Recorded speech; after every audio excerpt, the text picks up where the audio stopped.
So we went from literally 150 million now to 200 million. And with the airport contract was 5 years, $1 billion. And I've never signed $1 billion contract in my life. And that built trust, credibility, and momentum. It's the way you tackle problems by revectoring our thinking. It completely changed the dynamic of the company. As soon as you change the language, somehow, some way, people changed the way they were thinking in the organization. At the end of the day, it's just the fire in your belly to succeed. Welcome to another exciting episode of the podcast, The Thought Leader Revolution. I'm your host, Nikki Ballou. And boy, do we have an incredible guest lined up for you today. Today's guest is a dear friend of mine. I've known him for 30 years. This man is one of the most brilliant business leaders around. He has been a leader, a CEO level leader in organizations for over 25 years. This is a man who's helped many companies add tens, if not hundreds of millions of dollars to their top line and tens, if not hundreds of millions of dollars to their bottom line. He's a man who really cares. He's a man who really understands. And I'm super excited to have him here on the show today to share his wisdom with you. I am speaking, of course, of none other than the one, the only, the legendary Jean Taillon. Welcome to the show, Jean. Well, thanks very much, Nikki. Appreciate being here. And this is a great opportunity to share my story. So thank you for giving me that opportunity. It's my pleasure. Just give you a little bit of a background. I mean, I'm a master's in engineering, bachelor's in engineering, MBA, all of that kind of stuff. But really, at the end of the day, it's just the focus and energy and effort is sort of how I've kind of, established my entire life. But I've been like anybody who's successful, and I'll say I'm successful, is you always think there's a bit of luck, but it's always a lot of hard work, behind the scenes to get there. But I still think the engineering background has provided me with the analytical skills to understand process.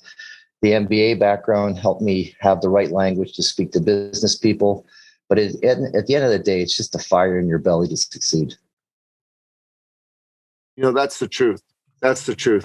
So, Jean, tell me a little bit about your career. I know about your career because you and I have known each other a long time, but my listener doesn't. Let me tell you about my listener. My listener is an entrepreneur. My listener is a man or a woman who is interested in translating that fire in the belly into their dreams out there in the world. And they're here to listen to you because they want to learn from you and they want to apply that. They want to use the freedom we have in our great free enterprise system to create something of lasting value. But they can't really open themselves up to you until they know your story, man. So you got to tell us a bit more. Tell us about how your career got going. Tell us about some of the highs and the lows, and let's go from there, okay? Sure. I mean, it's a real long story, but it's funny. When you know what you want to do at a young age, it makes a huge difference. And I think since the age of about 13, 14 years old, I always wanted to lead a company. And I was kind of lucky because my dad worked for a large oil company at the time. And he said, Jean, you're good in math, you're strong in math. Why don't you look into engineering? So I looked into engineering. I ended up doing grade 13, doing all the maths, getting into University of Toronto. Really loved the idea of the science. What I didn't like about engineers is basically analysis paralysis. And in a lot of cases, they can't sell. And that was where I kind of stuck out a bit as an engineer.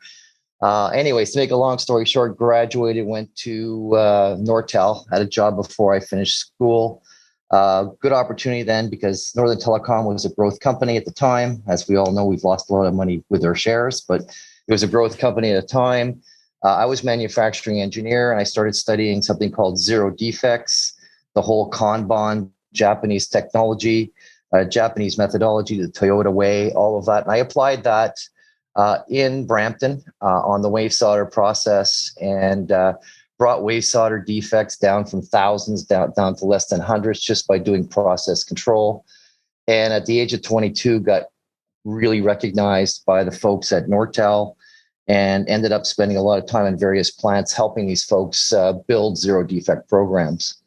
That kind of launched my way into going into Motorola because of the background in zero defects, Six Sigma. I ended up manufacturing engineer at Motorola. And then I ended up the global product manager for limited distance modems. I was still under 30. I was working in Singapore, Hong Kong, and around the world, helping these folks basically drive out cost and improve the processes. Decided to change my career path a little bit and ended up at a company called Unitel, where we launched the first long distance competition against Bell. I was a new product manager at the time, introduced several different products, and again, got recognized for bringing these products to market on time and on budget, and got really promoted. I mean, it was like being on a roller coaster. I was promoted from manager to SVP of customer service within 5 years. Then I was picked up by Bell. Spent many times at Bell. Was the CEO of a company called Connexon, and then my favorite story is the one at G4S. So I spent 25 years in the technology business. Focused on improvements, focused on sales. When I was started at G4S, it was a security company, a worldwide guarding company. And I was hired because of my capabilities in outsourcing. And if you look at security is an outsourcing deal. But I'll just share with you the reasons why I was selected. So this company was about 150 million for about 5 or 6 years. Just didn't move, at all, Nikki. And the issue was, people were comfortable with just selling to the current base and leveraging the personalities of the sales reps and not leveraging the personality of the brand. So when I came in there, I sat back and I said to myself, what does G4S do? Who are we? What do we represent? And how can I bring that to market? And lo and behold, at the time, we were doing mine clearing in Afghanistan. G4S was providing second layer security at the Baghdad airport. The Gurkhas were part of this security team at G4S. Wow. So I'm thinking, here we are selling, hours at small malls, and we've got this tremendous brand. So I relooked at our portfolio and I relooked at our clients. And again, sometimes being a CEO, you're kind of by yourself trying to figure this stuff out because they give you 90 days to sort of put together a plan. So my plan was, where is security important and where is it necessary? So that's banks, airports, liquor stores, pharmacies, all of those areas. The next step was, how do you build the right team and infrastructure to be able to serve that market? And then how do you sell into that market? The funny thing is when you start putting together your thinking, and if your thinking is drastically different than from what your team is used to, a lot of people self-select. So during that first 90 days, people were looking for work elsewhere. They thought that the whole idea of getting into banks was highly leveraged. There was lots of liability. How can we do that? Why would we want to do that? So I ended up dealing with a lot of attrition, people leaving the company. But then when you start sending out that message out there, the right people started to join the company. So I brought on the right salespeople that wanted to sell real security to the high risk verticals of that marketplace. So I was also helping sell as well, because again, my role is not just leading, driving, directing, managing, coaching, philosophizing and all that. But part of your role as well is to go out and tell your story, tell a company's story to everybody. So behind the scenes, I was working on the CATSA project, which is providing all of the security screening for the airports.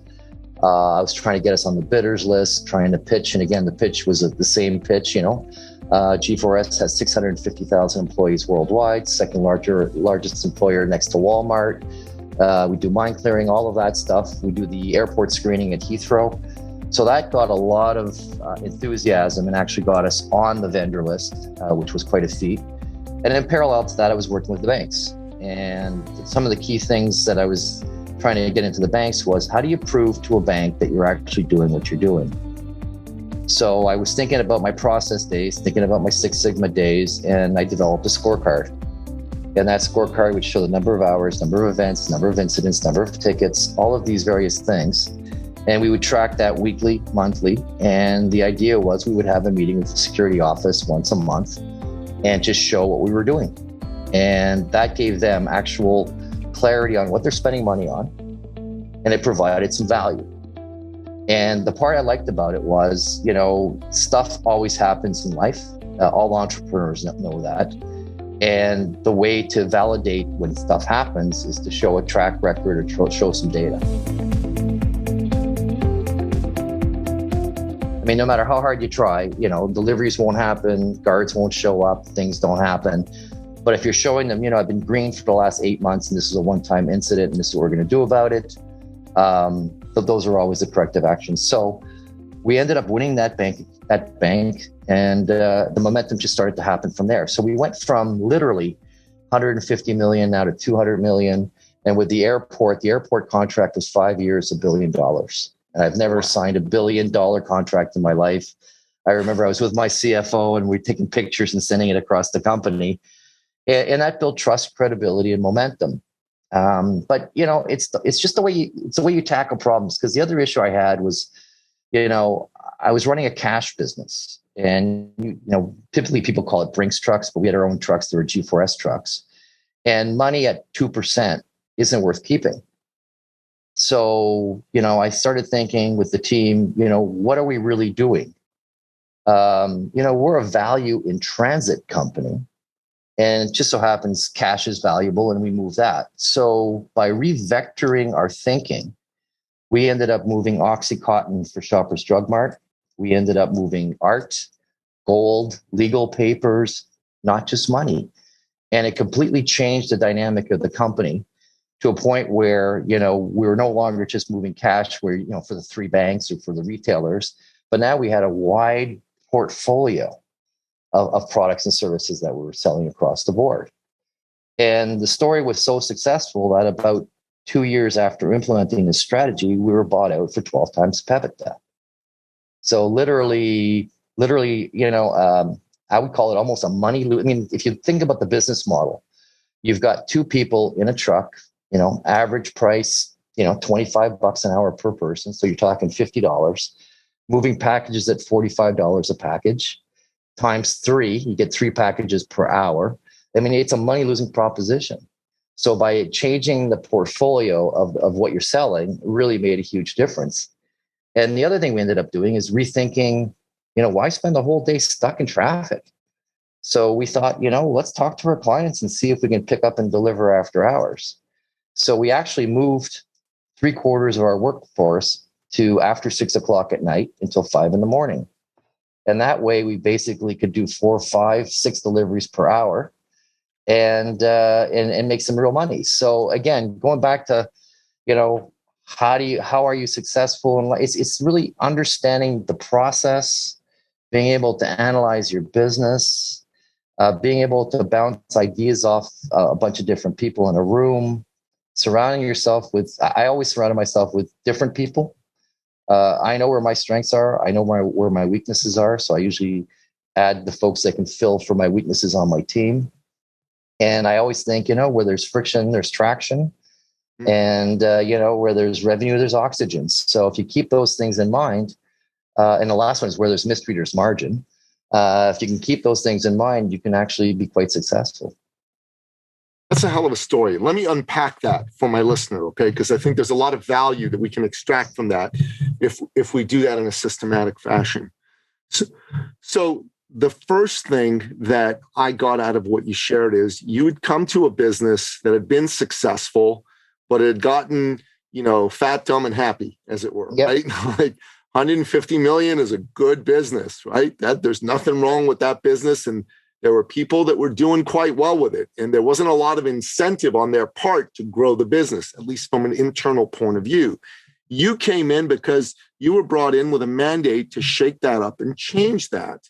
And you started to rethink what the business was all about. Now, in order for a business to grow, you need to rethink what business it's really in. Tony Robbins has a program he does called Business Mastery, and he asks a couple questions in there. He said, what business are you in? And then what business are you really in? It looks like you asked those questions and answered them very powerfully, correct? That's right. No, that's right. No, it's a good way to place it. I mean, in fact, they didn't want me to shake up the business.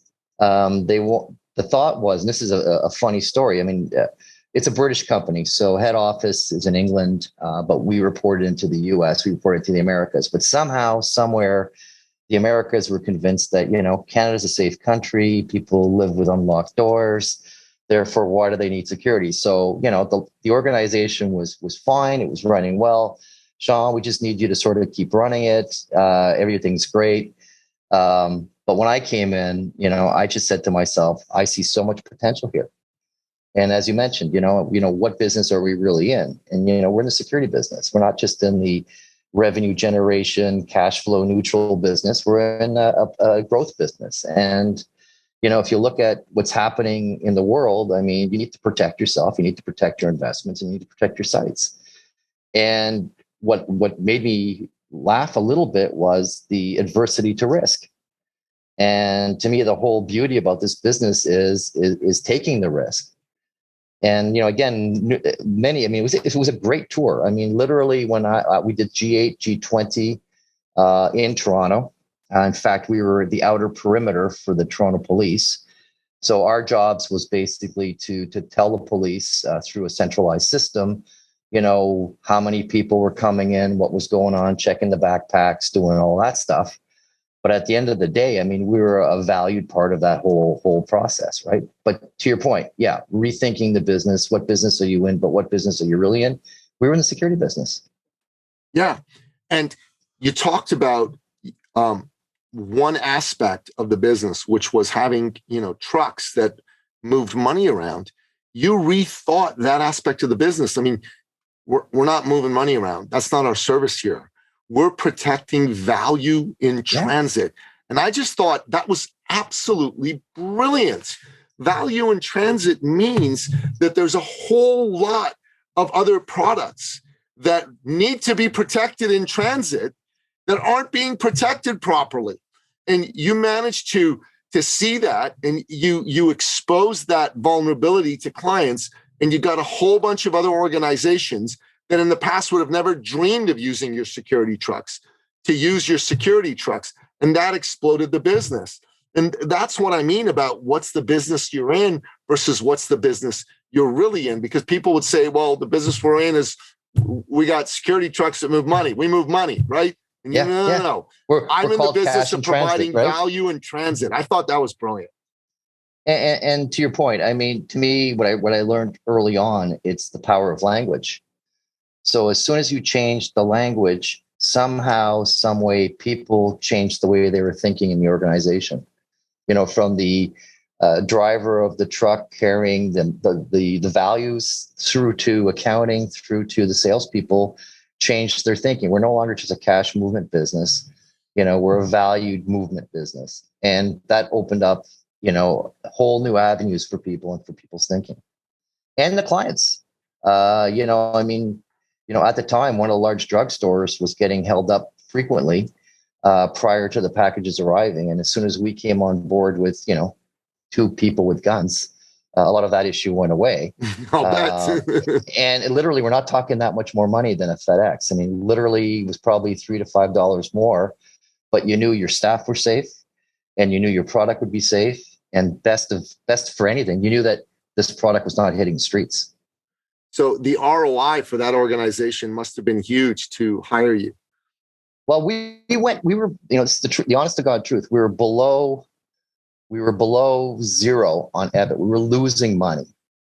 And after 3 years, with all of the changes that we made, we didn't lay anybody off. Like I said, we changed the shifts to basically allocate more of the resources towards the evenings to get more rides. The sales expanded, and we had more clients, and we ended up at 7% EBIT, which was quite a bit at the time for that kind of business. And, we took a $500 million company that was earning zero to, $500 million company that's earning 7% of that, which was kind of nice, right? And that was, again, without layoffs, without anything. It's just rethinking the business. And an interesting piece of it, again, talking like business is people. And, and I always believe, and I think your listeners believe this as well. I mean, most people are rational human beings that have mortgages and families and understand life. And, I had the Teamsters union, and it was people say, oh, you're dealing with a union, must be terrible. No. We just laid it out on the table. We just said, I showed the numbers, had a conversation with them, said, look, think about it. You've got, operating costs of X. If we ran it at a different time of day, we can basically now generate revenues, which mitigates, layoffs, which keeps people employed. And your jobs are becoming a lot more interesting. Now you're not just going to banks, but you're going all around. You're going to have more deliveries per route. So the union got on board pretty quickly because they believed in the vision and they believed that we were actually transitioning the business to the right type of business. And they felt their folks were undervalued. And this was a way of actually giving people decent wages and decent increases because of our success. So, it's all about language, but understanding and working together. And it sounds really mundane and it sounds trivial, but, time and time again, as I reflect back on my career, it's always been the same thing. It's kind of look for that nugget, figure out how best to communicate that nugget. And as you communicate that, like-minded individuals will come on board. Yeah, 100%. So you managed to bring the existing union on board, which a lot of people think is difficult, but really isn't because of the reasons that you said. These are all human beings who have the same issues that everybody else is dealing with, and they wanted the company to succeed because that meant they could preserve their jobs. But what I thought was cool about what you did for those companies that you started offering the value in transit services that were getting held up before you guys came on board is they brought you on board and they stopped getting held up. I bet you the ROI on that must have been huge for them to not get held up a couple times a week. Yeah, no, it was good. I mean, all in all, the return on investment was solid across the board. And, and I'll just do one more example. And, I worked for Bell and I was SVP of sales at Bell. And they gave me what they call the underserved market. And the underserved market was clients under $1 million. And I started, spent a weekend sorting through the space. And I started realizing that, you had Inco in there, you had the Fasco in there, you had a whole pile of large clients. And as I started to analyze it, I realized, I've got a manufacturing sector, I've got a hospitality sector, I've got a municipality sector. And once you start breaking up that information, then we were finally able to hire and train the right people around those clusters, and better yet, start building products around those clusters. So like the cash in transit that became valuables in transit, now, we realized, these clients that were billing under $1 million were still amazing clients. It's just we never had the right products for them. And until you categorized it into the right categories, you didn't know what they wanted. A hospitality client needs something very different than a manufacturing client when it comes to products and services. Maybe it's digital signage, maybe it's Wi-Fi in the store. It might be a whole pile of different things, but when you go in with the same solution across multiple verticals, you're not going to maximize those opportunities. So by finding the common denominator and finding common facts, we were able to, branch out and find products that, and again, this base went from 300 to 600 million within 2 years. And it was the same thing. It was people started to buy from us because they realized now we finally had products that met their needs. I wasn't just selling minutes and data plans. We were actually selling solutions that helped their business become more successful. Sounds to me like a key part of the success that you were able to engender for the folks that you worked with was you were ready to show them how to rethink things. You looked at the business and you said, okay, this is the business. This is what's going well. This is what's not going well. And this is what needs to be rethought. Like if you've got, for example, these customers that are underserved doing under $1 million, it's not that they're bad clients. It's just the way that they were being served by the organization wasn't meeting their needs. So by turning that approach around, you were able to double the business of the business unit in a very short period of time. 300 million to 600 million for an organization like Bell, that's crazy. That's amazing. So it was great. And again, it actually reestablished, we had one large pizza company that, you can see the digital signage everywhere now. And we kind of brought that to market for them, 15 years ago. So stuff that they use now as we all see as everyday tools were stuff that we were pioneering because a bunch of people finally said, oh, my clients fast food restaurants. If I was a fast food restaurant, what do I need? Well, I need a point of sale. I needed this, I needed that. And then we were able to come up with bundles and solutions. And I used to call it, retail in a box or store in a box. You pay a fixed price every month. You get the following 5 services. Easy for the retailer or the small shop owner, because now they're not worried about 5 different bills. And it's simple stuff for them. And you upgrade it every few years and they're happy with what you've sold them. Awesome. Simplicity, right? I mean, there's nothing. I mean, one of the things I always find frustrating with me is just, people make things complicated. It's not, shouldn't be complicated. I get it. And I kind of think, it's got to be, intuitive. And I've always believed that solutions should be intuitive. Organizations should be intuitive. And when you're selling, it should be intuitive. It, if it becomes too complicated, if you're doing Schrodinger equations or heat flow equations, then I thought, okay, you've crossed the line. 100%. So let's talk about some of the mistakes people make on the way to growing their business. So if someone's got a business, let's just say, for sake of argument, it's a $10 million business. And let's say they want to take this $10 million business to a $100 million business. Let's even say it's a startup company that has visions of grandeur like I do, and they want to take their business to a $100 million business. First of all, what are some mistakes that companies make? What are the most common mistakes that they make that they need to avoid?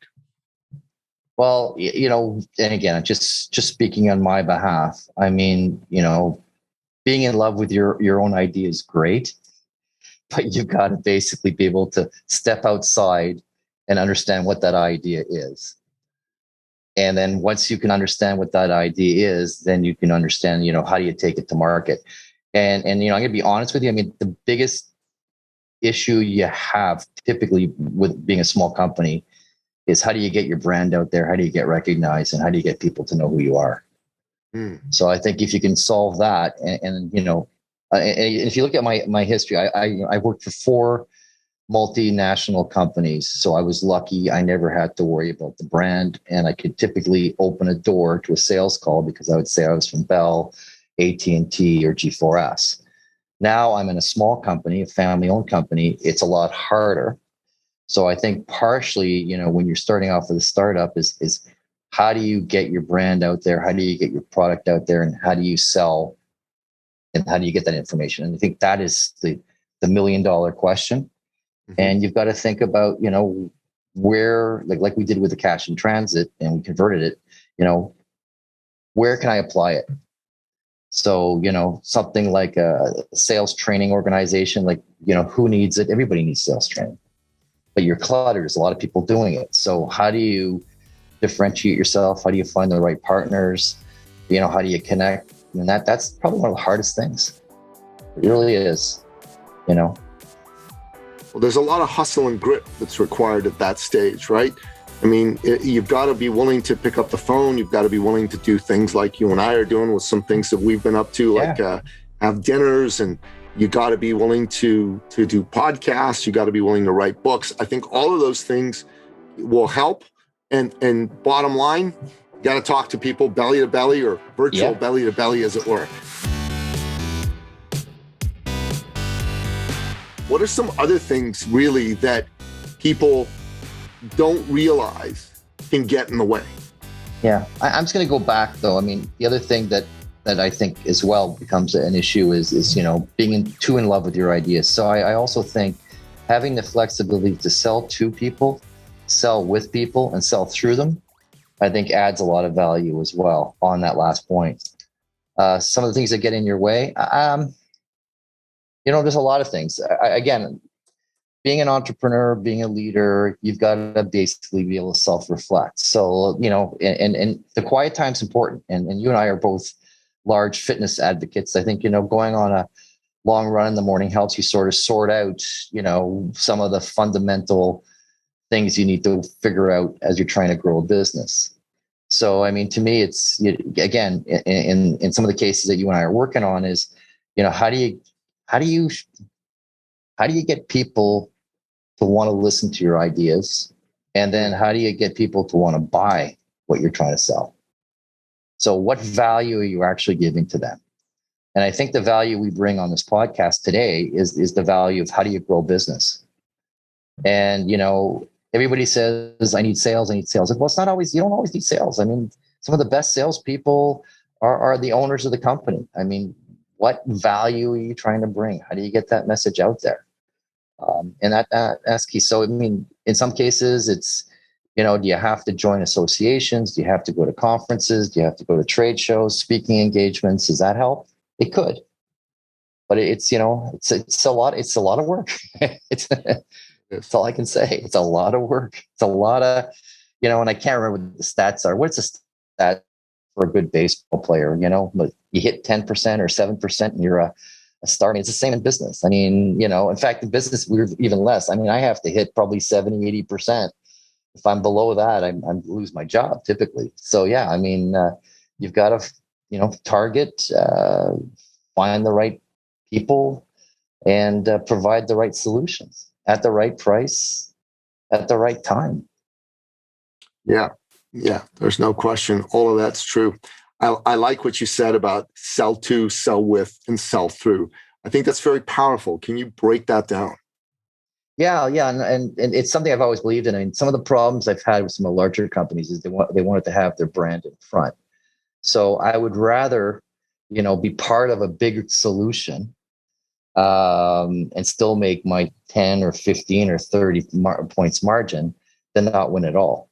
So if you can find partners to sell with, so, if I'm trying to think of something that's complementary, but if I wanted to sell, ice cream and chocolate sauce, well, you team up with a Hershey's chocolate sauce and you sell the ice cream, and there's a sell with. If you want to sell to, you're selling to the ice cream sandwich company and you're selling the ice cream in the middle, and if you're selling, I mean, it's just kind of what you do. So you've got to find opportunities and leverage those opportunities. And sometimes your brand and or your company may be Intel inside, and sometimes it might be the brand that's sold. Yeah, powerful stuff. Yeah, I really like that. I think that's great. So you've got your company, you've built it to the number, which we're going to call 100 million today. Could be different for certain other people.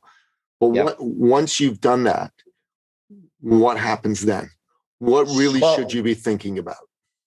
I'll just share with you, and this is just my own personal experience. I mean, I think between 10 and 100 million, you don't have the resources to delegate what you need to delegate to keep the company growing. And that's a big problem. So, I mean, once you hit 100 million, you can hire that marketing individual, or you can do the advertising that you need, or you can hire the support staff. But getting there typically, I mean, right now I'm doing stuff I've never done before. I mean, I'm doing it all in order to do that. So I'm currently in a family-owned business. It's 35 years old. It's very well known in the industry. It's about $40 million. We sell telecommunication equipment and telecommunication solutions. They brought me on board to get them to 100 million. Right now, we're working on 5G strategies with the telcos in order to provide them with products that they don't have today and they can't get. So, and it's small stuff, Nikki. I mean, it's not sexy stuff. It's stuff like antennas, power, fiber cables, batteries. But at the end of the day, if you can package these things properly and provide like a turnkey solution for them, where each lamppost can have a battery, an antenna, and a couple of cables, and they can install hundreds of these things, you've solved their problem. So, I mean, just going back, that's kind of the journey I'm on right now. And that journey will get us to $100 million. But I mean, from now until then, it's a small team of engineers and salespeople and clients that are sort of working together to make this happen. Once we get to the 100 million, which is kind of nice, then we may end up doing some of the manufacturing ourselves, because right now it's third party. We may bring some of the logistics in-house because we're using third party. We can take a lot more control, and it'd be nice to hire some marketing people to market this, elsewhere in the world. Because right now we're landlocked for Canada only. The reason why, obviously, is, it's a small company and it's hard to go south or north or across the ocean. But these solutions are ubiquitous around the world. I mean, other than, 220 power versus 110 or whatever else you're looking at, I mean, we could pretty well export it all around the world. But it's getting there. So, part of the opportunity is I think we found two large clients willing to invest, and they're willing to invest, a lot, which is going to make a huge difference. How we got there was, 35 years of being able to solve smaller problems for them. I came on board with a bigger picture. I think the bigger picture opened up their lenses quite a bit and said, oh, okay, you can do more than just antennas. You can do an entire turnkey solution. That's where the wow factor came. And that's kind of like, again, the cash and transit story. But that was kind of the things that we're doing. And that's the stuff that, you and I want to do with people. We want you to come and let's have conversations to figure out, what's stopping you from getting to 100 million. Yeah. We may not have the answers, but, as we walk through the process, what you're focused on, the markets that you're thinking about, the people you have in your team, the potential partners from other folks, maybe there's ways there you can get to 100 million or better. What 100 million allows you to do is it allows you to hire. It allows you to have resources. That, my friend, is what I believe is powerful, right? There's a lot of people that don't understand that. They think that, 100 million is just a good, sexy number. It's going to gratify my ego. Look, I run a $100 million company. Look at how cool I am. But that's not what it does. 100 million is actually a point of humility. It's a point where you've got the resources to be able to really do more things. Because at the end of the day, John, all business is about solving problems for people, solving acute problems that people badly want solved. So if you have a $100 million a year business, that means you're solving problems for a lot of people. And you're doing a good job of solving those problems because enough of them trust you to continue to go there. It's almost a custodianship, because at 100 million, you're being told you've got the ability now with the resources that this amount of business is giving you to serve even more people. Yeah, you're going to make a lot of money, and we're fans. We're capitalists. We're big fans of all that. But you're going to get to solve more people. What I love about capitalism, what I love about freedom, what I love about voluntary exchange, John, is that it allows you really to grow and help people better, because no other system allows you to do that. So a $100 million corporation, if it's run by the right folks, is going to solve more problems for more people. Amen. I agree with you there 100%. I mean, and then with further growth, further employment, hopefully brings further growth, and, and the sky's the limit. And again, I think it also makes the CEO's job a lot easier once you get to that kind of scale, because now you have smarter people surrounding you, and you've got a lot more support. So yeah, you're right. I've been thinking about knowing you and having these conversations with you has opened my eyes to be thinking bigger. So I was thinking about, hey, it'd be cool to run a group or two or three. I'd make a great living doing it, and I'd have a lot of fun. That's what I was thinking. But now I'm thinking, there's value for what we're doing. We could actually help tons of people. There's a need for what we're doing. There's a need for us to serve a certain kind of CEO, a certain kind of individual that is not being served by other groups that are out there. And if we do that, those folks are going to feel like their itch is being scratched, their problems being solved, but they're also going to feel like they're part of a greater community that really has their back, and isn't one of these communities that says they have their back, but really doesn't, and is just going with the wind. That's one of the things that I think is missing today. Organizations that live their values and care about their members and aren't twisting with the wind with whatever the culture says is cool right now, but rather they're staying true to time-tested values, time-tested truths, and time-tested honorable ways of behavior. And that's what makes me excited. Knowing Jean Taillon has opened my eyes on how to think bigger. So God bless you for that, brother. Well, thank you. Thank you, Nicky. This was really good. Yeah. And I think what you're bringing to the table here is great, because again, as I mentioned, I think a little earlier, being an entrepreneur or being a leader is a lonely job. And sometimes it's nice to be able to get on the balcony, see the future, see the vision, but also sit around the fire after a good hunting day and being able to share the stories with other hunters and really understand where they're going. So I think what you're bringing is incredible. So thank you for giving me this opportunity. Oh, brother, thank you. God bless you, man. It's my pleasure. My God, I feel honored. I feel honored that you're here. It's really great. So, Jean, if people want to find out more about some of your philosophies or get in touch with you, what's the best way for them to do that? They can email me at jean.taillon at uppercarlisle.com, UPPERCARLISLE.com, or on LinkedIn, Jean-Pierre Taillon. Awesome. We'll make sure we put all that information in the show notes so that people can get in touch with you. You and I are doing a couple presentations together. There's one we're doing on how to build $100 million business. I'm excited about that, and I believe it's going to go well, and we're going to get to do it a few more times. So we'll give that a shameless plug here as well. And I think it's a great opportunity. I'm looking forward to it. I think it's going to be an excellent workshop, and yeah, it's going to be good. Me too. And I also think it's important for people to really take our message to heart that getting to 100 million is less about you, is less about pumping out your chest and having your ego given a boost, and more about having given you a custodianship over making a difference in a bigger way. And I think that's powerful and amazing. So, fantastic, yeah. So listener, make sure that you share this episode with someone that needs to hear it. Okay. We don't charge for this episode. They're free. We don't even have a sponsor for this episode. So the only payment that I ask of you is that if you got value, share it with someone who needs to hear the message. And make sure that you get in touch with Jean, go on LinkedIn, get in touch with him. He's given out his email address. Take advantage of that as well. And we'll make sure that all that happens. And that wraps up another exciting episode of the podcast, The Thought Leader Revolution. To find out more about today's incredible guest, the one and only Jean Taillon, go to thethoughtleaderrevolution.com or go to wherever you happen to listen to this podcast, be it on iTunes, Stitcher, Spotify, Google Play, or Audible. And until next time, goodbye. This episode has been brought to you by eCircleAcademy.com, the proven system to add 6 to 7 figures a year to your thought leader practice.